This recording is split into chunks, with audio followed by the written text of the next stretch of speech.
ये है नई दिल्ली, जिसे इंद्रप्रस्थ के नाम से भी जाना जाता है। नई दिल्ली भारत की राजधानी के रूप में कार्य करता है। 12 दिसंबर 1911 को इस शहर को बनाया गया, जो कोलकाता के बाद भारत की नई राजधानी बना।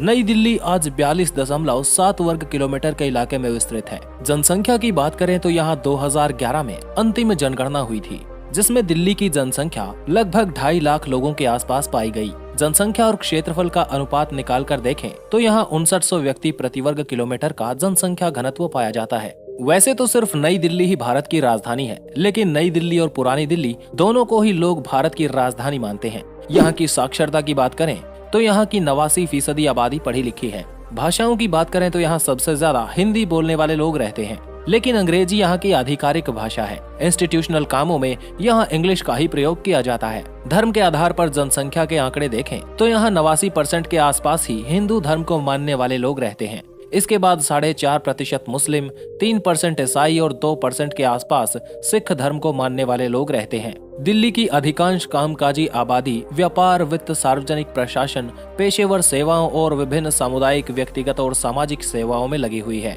दरअसल कई सदियों से पुरानी दिल्ली उत्तरी भारत में एक प्रमुख व्यापारिक और वाणिज्यिक केंद्र रही है। 90 के दशक से नई दिल्ली अंतर्राष्ट्रीय कॉरपोरेट और वित्तीय नेटवर्क में एक महत्वपूर्ण नोड के रूप में काम कर रही है।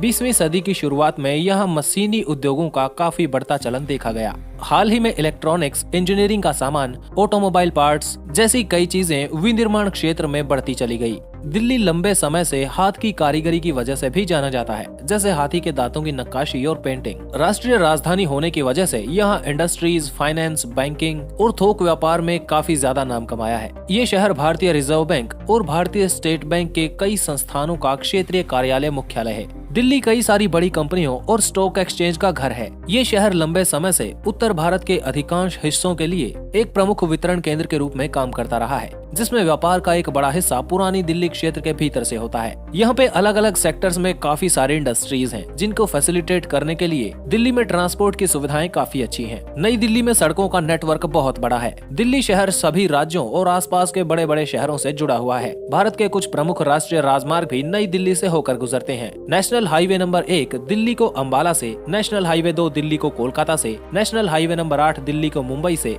और नेशनल हाईवे 24 दिल्ली को लखनऊ से जोड़ते हैं। नई दिल्ली में लगभग 2000 किलोमीटर के नेशनल हाईवेज मौजूद हैं। दिन के समय में नई दिल्ली की सड़कें बहुत ही भीड़ भरी होती हैं और इस समय प्रदूषण का स्तर भी दिल्ली में काफी ज्यादा हो जाता है। नई दिल्ली में कई ब्रिज और फ्लाईओवर्स मौजूद हैं, जो ट्रांसपोर्टेशन के टाइम को घटाते हैं। नई दिल्ली मेट्रो का नेटवर्क भी काफी बड़ा है और ये शहर के एक हिस्से से दूसरे हिस्से में जाने का सबसे फास्ट साधन है। साथ ही दिल्ली मेट्रो सबसे सुरक्षित और साफ यातायात सेवाएं उपलब्ध करवाता है। एयरवेज और रेलवेज भी यहाँ के महत्वपूर्ण ट्रांसपोर्ट सिस्टम में से एक है, जो नई दिल्ली को अन्य शहरों और देश के भीतर और बाहर जोड़ते हैं। इससे लोगों को विभिन्न विकल्पों का लाभ मिलता है और यात्रा करने में सुविधा होती है। दिल्ली का इंदिरा गांधी इंटरनेशनल एयरपोर्ट दुनिया के कई देशों से इसे जोड़ता है। ये हवाई अड्डा देश के मुख्य हवाई अड्डों में से एक है। आपको राजधानी दिल्ली कैसी लगती है? कमेंट करके जरूर बताएं।